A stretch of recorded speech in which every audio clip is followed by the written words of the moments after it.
Hello everyone, welcome to my channel. तो अभी ओजी के लाने का टाइम हो रहा, तो मैं उसको लेने के लिए जा रही थी। अपना हल्का फुल्का जो भी रहता है क्रीम पाउडर वो कर ले रही हूँ। उसके बाद जाऊँगी लाने के लिए। और घर का जो सारा काम वो ख़त्म हो गया था। इस टाइम तो मैं दाल चावल भी बना के उसके लिए रख देती हूँ। उसके बाद ही जाती हूँ। अभी कुछ दिन से मेरी तबीयत थोड़ी ठीक नहीं चल रही है। सर्दी खांसी ज़्यादा नहीं है, हल्का ही है, लेकिन फिर सुबह जैसे उठती हूँ ना, उस टाइम बिल्कुल भी उठने का मन नहीं करता है। अभी 1 वीक से ऐसे ही चल रहा है, सुबह उठने का मन नहीं करता। उठ जाती हूँ, धीरे काम हो ही जाता है। तो वही है कि हर हाल में उठना ही पड़ता है, क्योंकि बच्चों को लंच सबसे बड़ा काम रहता है। बच्चों को लंच देना रहता है, बाकी काम तो हो या ना हो वो भी चलेगा, लेकिन बच्चों को लंच देना रहता है ना, तो वो सबसे बड़ा काम है। और ऐसे में छोड़ नहीं सकती हूँ। देने का हस्बैंड भी दे सकते हैं, लेकिन वो देंगे ना तो पता नहीं फिर ये लोग खाएगा कि नहीं खाएगा। तो उसके हिसाब से मुझे सोचना पड़ता है कि नहीं, बच्चा पूरे दिन भूखे रह जाता है, फिर मेरा अपना मैं भूल जाती हूँ। और बच्चों के बारे में जो सोचती हूँ तो अपना मैं भूल जाती हूँ, फिर फटाफट उन लोग को बना के दे देती हूँ। तो यहाँ मैं लेके आ गई थी ओजी को। तो ओजी अपना जैसे वो कैमरा देखती है तो उसका मस्ती वैसे ही शुरू हो जाती है। तो आते ही वो अपने काम में लग जाती है। उसको हैंड वॉश करना है तो अपने काम में लग जाएगी, चेयर पर लगाएगी। और मेरा काम रहता है इसका बैग चेक करना रहता है। इसका बैग तो मैं जाने टाइम भी चेक करती हूँ कि कहीं घर से कुछ लेके टॉय लेके नहीं जा रही है। क्योंकि कुछ बच्चे लेके स्कूल में आते हैं ना, तो वही सोचते हैं कि लेके तो नहीं जाते। जाने समय भी चेक कर लेती हूँ और आने के बाद भी चेक करती हूँ, क्योंकि बच्चे वहाँ कुछ लेके आते हैं तो कोई किसी का कुछ लेके तो नहीं आ गई कुछ, कभी क्यों इन पर समझ तो इतना है नहीं कि किसका सामान लेना है किसका नहीं लेना है, वो समझ में नहीं आता। तो यहाँ मैं इसका लंच बॉक्स खोल के देख रही थी, खाली हो गया। वो मुझे बता रही थी, मम्मा सब मैं ओजी खाइए, सब ओजी खाइए। मैं पूछती हूँ किसने खाया, कि क्या होता है ना, कभी कभी ऐसा होता है कि बच्चे भी रहते हैं साथ में। अगर ये नहीं खाती है ना, तो कुछ और चीज़ जो दूसरे बच्चों को पसंद आता है तो वो बच्चा लेके खा लेता है। तो मैं वही पूछ रही थी किसने खाया, तो बताई कि मम्मा ओजी खाई। तो इसका होमवर्क भी अभी आया है, अभी थोड़ा सा बड़े क्लास में चली गई है ना, तो थोड़ा बहुत होमवर्क अभी आ जाता है इसका। शाम में हर दिन आता है, पहले तो नहीं आता था। पहले फ्राइडे के फ्राइडे होमवर्क आता था, लेकिन अब क्या है कि अब डेली आ रहा है। मैं देख रही हूँ जब से बुक्स मैं दी हूँ ना स्कूल में, तब से डेली इसका होमवर्क आ रहा है। तो इसका लंच में कपड़ा मैं किचन विचन में जाकर रख दूँगी। और यहाँ पे ओजी का भी हैंड वॉश कर रहा है। और हैंड वॉश इतने अच्छे से करती है ना कि बेसिन में इतना छोटा जगह है, फिर भी वो पानी चारों तरफ नहीं गिराती है। बहुत अच्छे से चेहरा धो रही है ना, तो पूरा बेसिन के अंदर चेहरा रख कैसे करके धो रही है, पानी बिल्कुल भी बाहर नहीं आता है। तो उसको अपना फेस पोछना था, तो वही मैं बोली पे चेयर रख लो। उसके बाद तो फटाफट वो काम, ऐसा नहीं कि कोई काम बीच में छोड़ के चली जाती है। फटाफट चेयर अपने जगह पर रख दी और मैं तौलिया इसके लेके दे दी, तो पोछ लेगी। फिर अपने आप वो कपड़ा निकालती है और बोल के भी जाती है, मम्मा ये वाला स्कर्ट पहनना है, ब्लैक वाला स्कर्ट पहनना है, या ऐसे करना है, वो बोल के जाती है। तो मैं कपड़ा जो रखती हुई हो सकता है उसको पसंद नहीं आता है, तो दूसरा कपड़ा निकाल के पहनती है। ज़रूरी नहीं है कि वो मेरा रखा हुआ कपड़ा पहन लेगी। तो यहाँ कपड़ा वपड़ा चेंज कर लिए हो जी। खाना तो इसका बना हुआ था और मैं इसका यहाँ होमवर्क यहाँ निकाल के रखी थी। बोली मम्मा करना है। बोली ठीक है, पहले खाना ना खा लो, सो के उठोगी तब होमवर्क करना। तो मान गई, अपना चली गई। बहुत कम चीज़ ऐसा होता है जिसके लिए वो जिद करती है। तो मैं पूरा भी कर देती हूँ। अगर किसी चीज़ के लिए वो जिद करती है तो मैं कर देती हूँ पूरा, क्योंकि हर चीज़ के लिए वो जिद नहीं करती है। तो कभी कभी करती किसी चीज़ के लिए तो मैं वो पूरा भी कर देती हूँ। तो यहाँ पर मैं बैठ गई थी उसको खिलाने के लिए। अभी चावल दाल इस टाइम में खाती है वो, और इस टाइम भूखी रहती है ना, क्योंकि वो इतना लंबा समय स्कूल में रहती है और हल्का फुल्का थोड़ा सा खाती है कुछ, तो इस टाइम उसको थोड़ी सी भूख लगती है। उसके बाद दिन में कभी वो खाने के लिए नहीं नाम लेगी, कभी वो खाना नहीं चाहेगी। आप पूछते रहो क्या देना, नहीं अभी नहीं खाना, अभी नहीं खाना, पूछती रहे। सुबह भी नहीं खाना चाहती है, किसी भी टाइम नहीं खाना चाहती है ये। ज़बरदस्ती मैं खिलाती हूँ, इस टाइम भूखी रहती है तो खाती है। तो यहाँ पे मैं आके इसको ले गई थी सोने के लिए। अभी क्या होता है कि 3 बज जाता है इसको सुलाते सुलाते, मतलब लेके आते 3 बजे ही सुलाते, 3:30 बज जाता है। उसके बाद फिर आयुष खाने का टाइम हो जाता है 4 बजे, तो वो आता है वो भी। तो उसका टाइम होता है, तो अब मेरा सोने का जो समय है वो ख़त्म हो गया, अब सो नहीं पाती हूँ। बस इसको सुलाती हूँ, उसके बाद कुछ दूसरे काम में लग ही जाती हूँ, क्योंकि अगर सो गई ना, आँख बंद हो गया तो फिर कॉल बल बजाता रह जाएगा, मुझे सुनाई नहीं देगा। इसलिए मैं जगी रहती हूँ, बाहर में ही कुछ ना कुछ अपना काम करती रहती हूँ। तो इसको सुला के चली जाऊँगी मैं। मुझे थोड़ा सा किचन में कबर्ड सब है ना, उसको साफ़ करना था। स्प्रे डाल के मैं साफ़ करूँगी इसको। इसको मैं हर दिन, मतलब 2-4 दिन में इसको साफ़ कर ही देती हूँ, क्योंकि इन लोगों का हाथ है ना, भीगा हुआ भी हाथ रहेगा तो उससे भी टच कर देंगे। सोच के अपने हिसाब से काम को कर लेती हूँ सही समय पे।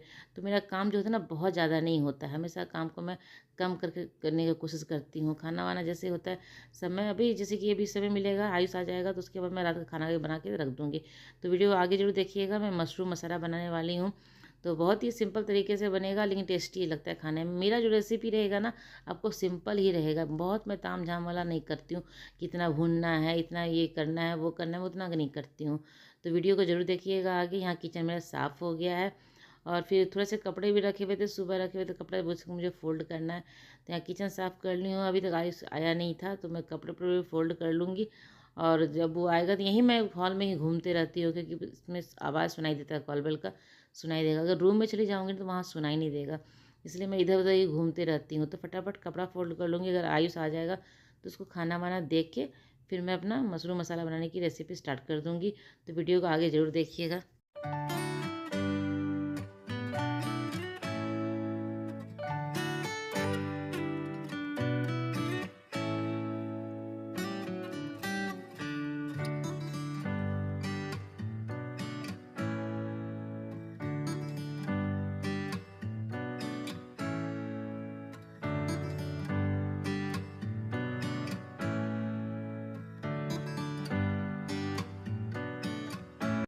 और मेरी वीडियोस आपको अगर पसंद आती हो तो इसे लाइक कीजिएगा। रेसिपीज़ अगर अच्छी लगती हो तो कमेंट करके ज़रूर बताइएगा कि मेरी रेसिपीज़ आपको कैसी लगी। तो यही है कि इससे समझ में आता है कि हाँ, और मुझे आगे किस तरह से वीडियो बनाने हैं। अगर रेसिपीज़ की वीडियो अच्छी लगती हो तो वो बताइएगा, मैं उसी तरह से और भी रेसिपीज़ लेके आऊँगी। और सिंपल वे में ही, सिंपल तरीके से बनाऊँगी। ज़्यादा कुछ तो कोई मेहनत वाला नहीं रहेगा। मेरा काम ऐसे ही रहता है। मैं ज़्यादातर सब्ज़ी को कुकर में ही बनाती हूँ। बहुत कम ऐसा सब्ज़ी जिसको मैं कढ़ाई में बनाती हूँ। ऐसा नहीं कि खाना मेरा ख़राब है। बहुत लोगों लोगों का ये मानना होता है कि कुकर में अगर सब्ज़ी बनाए तो वो अच्छा नहीं बना होगा, लेकिन मैं कुकर में भी सब्ज़ी बनाती हूँ, बहुत ही अच्छा बनता है। आलू गोभी की सब्ज़ी, जो कि आलू को गोभी को फ्राई करके आलू को उबाल के बनाया जाता है, मैं वही सब्ज़ी को एकदम ड्राई बनाती हूँ, कुकर में बनाती हूँ, ड्राई ही रहता है, बहुत टेस्ट लगता है खाने में। जैसे मैं अपने घर में छोटी-मोटी कोई पार्टी करती हूँ ना, जैसे बच्चे का बर्थडे या कोई छोटा-मोटा भी चीज़ होता है ना, तो मैं खाना खुद से ही बनाती हूँ। मुझे अच्छा लगता है कि खाना खुद से बनाना। अब बाहर से भी खाना ऑर्डर कर सकती हूँ, लेकिन मुझे अपना खुद का बनाया अच्छा लगता है, तो मैं बनाती हूँ। और लोग खाते हैं तो तारीफ़ भी करते हैं, ऐसा नहीं कि तो बहुत ख़राब बनता है खाना, अच्छा ही बनता है। तो मैं यहाँ किचन में आ गई थी, मशरूम में कट हो गया था, और यहाँ पे मैं कढ़ाई को गरम करके इसमें तेल डाल रही हूँ। तेल डालने के बाद जो खड़े गरम मसाले हैं ना, बड़ी इलायची है, छोटी इलायची है, लौंग है, और दालचीनी है, ये सब है, डाल के इसको चला के उसके बाद एकदम मैं मोटे-मोटे साइज़ का किसी भी तरह से आप प्याज काट के इसमें डाल दीजिए। प्याज को भून लेना है, थोड़ा-सा प्याज का जब कलर चेंज हो जाएगा ना, उसके बाद मैं इसमें टमाटर ऐड करूँगी। यहाँ पे प्याज का कलर थोड़ा-सा चेंज हो गया, ज़्यादा पकाना नहीं है, बस सिर्फ कलर इसका चेंज हो जाए, उतने बाद में इसमें टमाटर ऐड कर देना है। और अगर आपके पास लहसुन पिसा हुआ नहीं रखा हुआ है ना, तो आप लहसुन की कलियाँ भी इसी टाइम में डाल सकते हैं। लेकिन मेरे पास लहसुन पिसा हुआ था, तो मैं क्या करती हूँ ना, पिसा हुआ लहसुन इसमें 1 चम्मच या 1.5 चम्मच इसमें डाल देती हूँ। जितना क्वांटिटी में बनाती हूँ उस हिसाब से मैं इसमें लहसुन का पेस्ट भी डाल देती हूँ। तो यहाँ नमक ऐड कर दी हूँ। नमक से क्या होता है ना कि टमाटर और प्याज बहुत जल्दी सॉफ्ट हो जाता है। इसको ज़्यादा पकाना नहीं पड़ता, बहुत जल्दी सॉफ्ट। टमाटर और प्याज को अच्छे से मैं भून लूँगी। आपको अगर बहुत ज़्यादा तीखा पसंद करते हैं तो आप हरी मिर्ची भी डाल सकते हैं। मैं नहीं डालूँगी क्योंकि बच्चे भी खाएँगे ना, तो हरी मिर्ची नहीं डालूँगी। यहाँ पे मैं थोड़ा-सा काजू डाल, जितने हिसाब से मैं खाना सब्ज़ी बना रही हूँ ना, उसी हिसाब से उसी क्वांटिटी में मैं मसाले डालूँगी यहाँ पे। तो काजू भी डाली हूँ, मतलब 20-25 होगा उसमें काजू। उसके बाद यहाँ पे मैं लहसुन का पेस्ट डालूँगी। तो लहसुन का पेस्ट बनाया इसलिए मैं भी डाल रही हूँ, नहीं तो लहसुन की कलियाँ भी आप इसमें डाल सकते हैं। तो इसमें इसको अभी डाल दे रही हूँ क्योंकि अच्छे से वो भी भून जाएगा। जिसका कच्चापन है ना, वो भी दूर हो जाना चाहिए, तभी वो ठीक लगता है खाने में। लहसुन का जो फ्लेवर आता है ना, अच्छा नहीं लगता है। बिना लहसुन का सब्ज़ी अच्छा भी नहीं लगेगा, उसका जो फ्लेवर आ जाएगा ना कच्चापन वाला, तो वो भी अच्छा नहीं लगता है। तो उसको मैं सबको भून के निकाल ली हूँ। उसको ठंडा करने के बाद उसका मैं पेस्ट बना लूँगी। और सेम कढ़ाई में थोड़ा-सा ऑयल में तेल डाल दी हूँ। उसमें डालने के बाद ये मशरूम जो मैं काट के रखी थी ना, वो डाल दूँगी। इसको क्या करूँगी, थोड़ा-सा हाई फ्लेम में ही इसको मैं भूनूँगी। अभी कढ़ाई थोड़ा गंदा हो जाएगा, जब मैं हाई फ्लेम में भूनूँगी ना, तो कढ़ाई क्या होता है, जलने लगता है। अभी इसमें नमक नहीं ऐड करना है, नमक ऐड करते ही इसमें पानी पूरा छोड़ देगा, तो वो मशरूम फिर अच्छे से फ्राई नहीं हो पाएगा। तो मशरूम को अगर फ्राई करना है ना, तो जैसे डालते ही तेज़ आँच में ही आपको फ्राई करना है। तो तेज़ आँच में फ्राई करने के बाद मेरा देख सकते हैं आप, कढ़ाई साइड से गंदा हो गया। लेकिन मैं इसमें जैसे ही नमक ऐड कर रही हूँ, इसमें पानी इतना छोड़ देता है ना कि जो कढ़ाई जो गंदा रहता है ना, वो सब साफ़ हो जाता है, सारा जलापन जो रहता है ना, सब निकल जाता है। और नमक डालते ही इसमें इतना पानी निकल गया था, इतना पानी आ गया था, जैसे लगा कि ग्रेवी इसी में बन जाएगा। लेकिन फिर भी मैं उस पानी को मतलब भून के अच्छे से सुखा लेना है पानी को, तभी जो मसाला पीस के डाली हूँ मैं, वो डालूँगी इसमें। फिर थोड़ा सा ये जब पानी सूख जाएगा, अभी देखिए अब पानी थोड़ा सा सूख गया है, मशरूम भी अच्छे से भुन गया था। फिर जो ड्राई मसाले मुझे डालना है इसमें, जैसे कि हल्दी पाउडर है, लाल मिर्च पाउडर है, धनिया पाउडर है, बस 3 मसाले डालती हूँ मैं। जैसे कि कभी कभी मैं तो ना बहुत ही मसालेदार बनाती हूँ ना मशरूम का, तो उसमें गोलकी भी डालती हूँ, प्याज भी बहुत सारा पीस के डालती हूँ, वो एक दूसरा टाइप का सब्जी बन जाता है।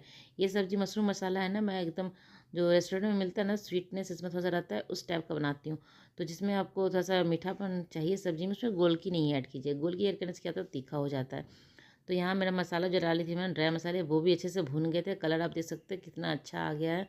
और जो मैं मसाला पीस के रखी हूँ ना, प्याज टमाटर काजू वाला, वो इसमें मैं डाल दूँगी। बस लगभग सब्ज़ी ये तैयार ही है, क्योंकि मेरा मशरूम भी भुन गया है अच्छे से, और मसाला तो मैं तैयार ही है, थोड़ा 2-4 बार भूनूँगी इसको, और थोड़ा सा इसमें गरम मसाला ऐड करूँगी। और नमक आप एक बार टेस्ट कर लीजिएगा, उसके बाद ही नमक और इसमें डालिएगा, क्योंकि मसाले में भी नमक था, मशरूम में भी नमक डाली हूँ। तो नमक टेस्ट करने के बाद ही अगर लगे तो डालें, नहीं तो फिर मैं छोड़ दूँगी अभी इसको। यहाँ थोड़ा सा गरम मसाला मैं डाल दे रही हूँ, लास्ट में ही डालना है, ताकि इसका जो टेस्ट आता है ना बहुत अच्छा आता है गरम मसाले का। और थोड़ा सा कस्तूरी मेथी डाल दूँगी, और जो भी घर का जो फ्रेश क्रीम है ना, मैं वही डालती हूँ। मैं जो भी सब्ज़ी में क्रीम यूज़ करती हूँ ना, घर का जो फ्रेश मलाई रहता है वही यूज़ करती हूँ। क्या होता है ना कि मैं मार्केट से क्रीम ले आती हूँ, उसके बाद एक बार यूज़ करती हूँ, दूसरे बार उस पर काम नहीं पड़ता, तो रखा रखा ख़राब हो जाता है। तो इसलिए मैं घर का मलाई ही यूज़ करती हूँ, वो ज़्यादा अच्छा लगता है। और यहाँ थोड़ा सा मैं कलर के लिए कश्मीरी लाल मिर्च पाउडर डाल दे रही हूँ। तो यहाँ सब्ज़ी मेरा बनके तैयार हो गया है। थोड़ा सा इसको ढक दूँगी, इसके बाद मैं गैस को बंद कर दूँगी यहाँ पे। तो ढक्कन लगा के 1-2 मिनट के लिए, उसके बाद सब्ज़ी मेरा लगभग बन के तैयार ही हो गया है। यहाँ क्रीम लास्ट में ऐड कर दे रही हूँ, क्रीम, और घर का क्रीम रहता है, फ्रेश क्रीम रहता है ना, तो उसका टेस्ट बहुत अच्छा आता है। एक मीठापन जो रहता है ना, वो आता है, इससे बहुत अच्छा टेस्ट आता है। तो मैं हमेशा घर का ही क्रीम यूज़ करती हूँ। तो सब्ज़ी बन जाने के बाद लास्ट में इसमें ऐड करती हूँ क्रीम। पहले भी ऐड कर सकते हैं, जब थोड़ा-सा सब्ज़ी भुनना रहता है ना, उस टाइम भी ऐड करने से अच्छा लगता है, उसका फ्लेवर अच्छे से उभर के आता है। तो यहाँ मैं लास्ट में ही ऐड कर रही हूँ, क्योंकि मेरा सारा सब्ज़ी बन चुका है, सारा मसाला सारा सब कुछ पक चुका है। और अभी ओजी उठेगी तो फिर कहेगी चलो नीचे चलना है, तो इसलिए मैं सब्ज़ी जो बना के रख लेती हूँ, आटा सान के मैं रख लूँगी, ताकि भी इसको लेके नीचे जाना है मुझे। तो यहाँ मैं ओजी को लेके नीचे आई थी घूमने के लिए। तो चलिए, ब्लॉग मेरी आज की यहीं तक की थी। अगर मेरी ब्लॉग आपको अच्छी लगती है, उसे लाइक कीजिएगा, और चैनल को तो सब्सक्राइब नहीं किया है तो जल्दी से मेरे चैनल को सब्सक्राइब कर लें, साथ ही बेल आइकन जरूर प्रेस कीजिएगा, जिससे कि मेरी नई वीडियो की नोटिफिकेशन आपको मिल सके, और मेरी वीडियो को आप जल्दी से जल्दी देख सकें। और मैं ओजी को यहाँ पे आज चोटी बनाई थी, वही मैं चोटी दिखा रही थी आपको, कि ओजी का अब चोटी भी हो गया है, बन जाता है, हल्का फुल्का चोटी बन जाता है। तो चलिए मिलते हैं अगले ब्लॉग में, तब तक के लिए बाय बाय।